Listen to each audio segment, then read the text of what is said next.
Bienvenue dans Talent of Tomorrow.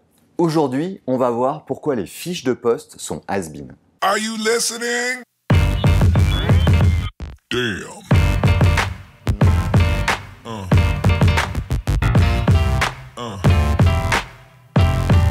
Qu'est-ce qu'une fiche de poste en entreprise? Une fiche de poste, ça décrit ce qu'une personne doit faire quand elle occupe un métier donné au sein d'une entreprise.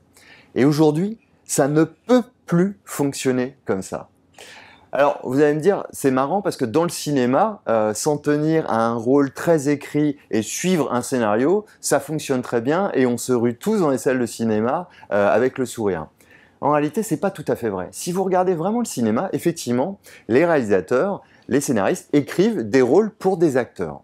Mais d'abord, le choix de l'acteur va être déterminant. En fonction du fait que vous choisissiez Leonardo DiCaprio ou Brad Pitt, il va pas se passer la même chose, ce sera pas le même film, même si c'est pour un rôle donné très bien écrit. Si vous prenez Django Unchained, la scène où DiCaprio casse un verre, a du sang sur les mains et ensuite s'essuie les mains, qui crée une tension et une scène tout à fait particulière dans le film, ça n'était pas écrit, c'est DiCaprio qui a fait ce geste et qui a créé cette scène assez bizarre. Un autre acteur ne l'aurait pas créé. Si vous prenez le cas plutôt du côté du réalisateur, dans Le Loup de Wall Street, toujours avec DiCaprio, la scène ultra culte où Matthew McConaughey, en se tapant sur le torse, explique à DiCaprio en fait quel est son mantra, quel est son rituel. C'est quelque chose que le réalisateur a perçu dans la préparation de Matthew McConaughey qui fait ça pour tous ses rôles. Et ce qui est intéressant, c'est que là, vous avez un réalisateur qui voit, qui capte quelque chose de l'acteur alors même qu'on n'était même pas dans le tournage.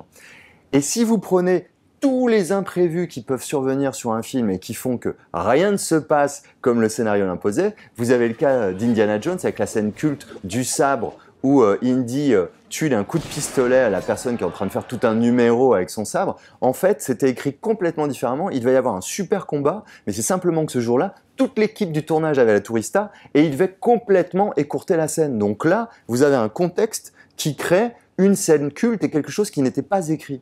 Pour vous dire quoi? Que même quand on croit que le cinéma est quelque chose de très construit, très écrit, avec des rôles déjà tout préparés, ça n'est pas le cas. Alors imaginez l'entreprise. L'entreprise où il est impossible aujourd'hui, dans ce monde où les nouvelles technos émergent en permanence, où les disruptions sont légion et où vous pouvez être menacé à tout moment par un nouvel entrant qui il y a 2 jours n'existait pas, comment vous voulez écrire un scénario, un rôle et imposer aux gens de tenir ce rôle? Vous devez faire comme des réalisateurs. Vous devez choisir des acteurs avec lesquels il va pouvoir se passer quelque chose, qui vont pouvoir créer, qui vont pouvoir s'adapter à cet environnement ultra changeant. Et quand vous faites ça, vous créez des scènes cultes, vous créez des grands films, vous créez de l'innovation et vous arrivez à la compétitivité. Alors puisque les entretiens annuels d'évaluation vont arriver, au lieu pendant 1h30 d'essayer de contenir la conversation autour du poste de la personne et faire que finalement il ne se passe rien et que le manager et le collaborateur ressortent en n'ayant rien appris et en n'arrivant pas à se projeter sur l'année suivante, faites comme DiCaprio et Scorsese, réinventez votre relation, essayez de projeter vos collaborateurs dans qu'est-ce que tu pourrais faire l'année prochaine, quel pourrait être ton prochain grand rôle, et vous arriverez peut-être à faire comme DiCaprio et Scorsese, à faire 10 films cultes et à en vivre encore ensemble pendant des années avec un vrai succès à la clé. Alors si vous voulez témoigner de vos grands rôles ou de vos entretiens annuels d'évaluation, laissez votre commentaire sur YouTube, et en attendant, je vous dis à la semaine prochaine.